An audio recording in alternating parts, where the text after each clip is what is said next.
rotary cutter to cut out 3 pieces of lightweight cotton fabric, 10 by 6 inches each piece, and a 10 by 6 inch piece of lightweight iron-on interfacing.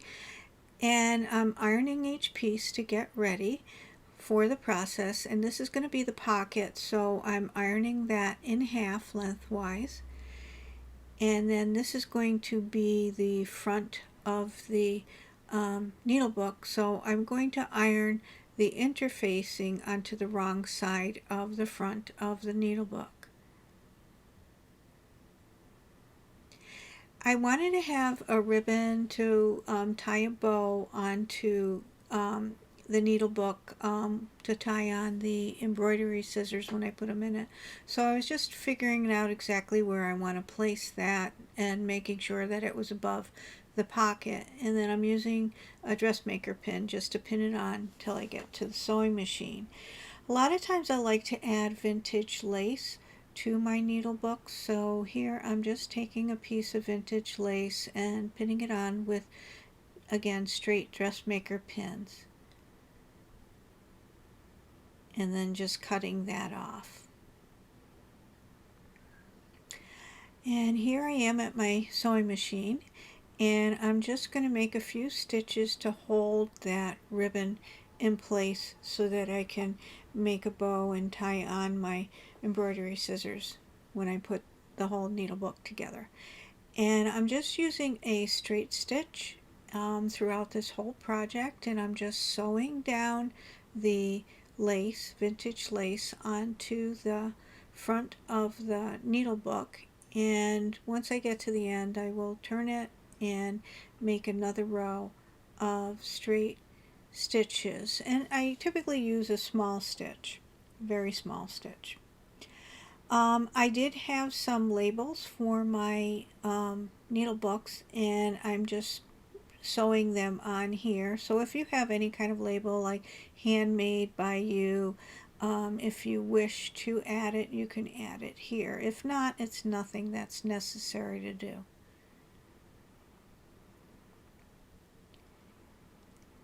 And now I'm placing the pocket in place and placing the front of the cover so that all the front sides are facing, and just using my dressmaker pins to pin everything in place, and just go around the Needlebook. And I need to make sure that the ribbon is not going to be caught in the stitching, so that's why I pulled it out of that section, and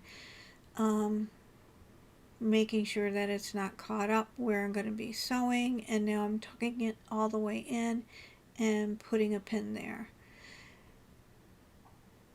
So I'm just using a 1/4 inch seam allowance and just doing a straight stitch all the way around. I will be leaving a opening at the end so that I will have a place to turn everything right side out.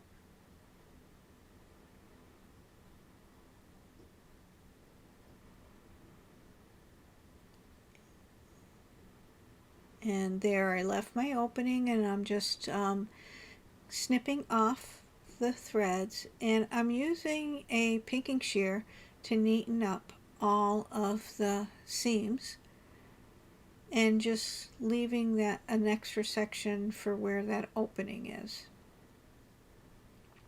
And now I'm just turning everything right side out.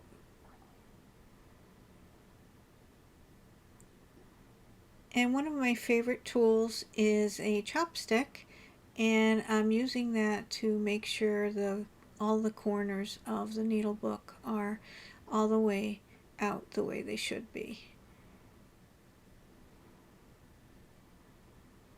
And I'm just ironing it again,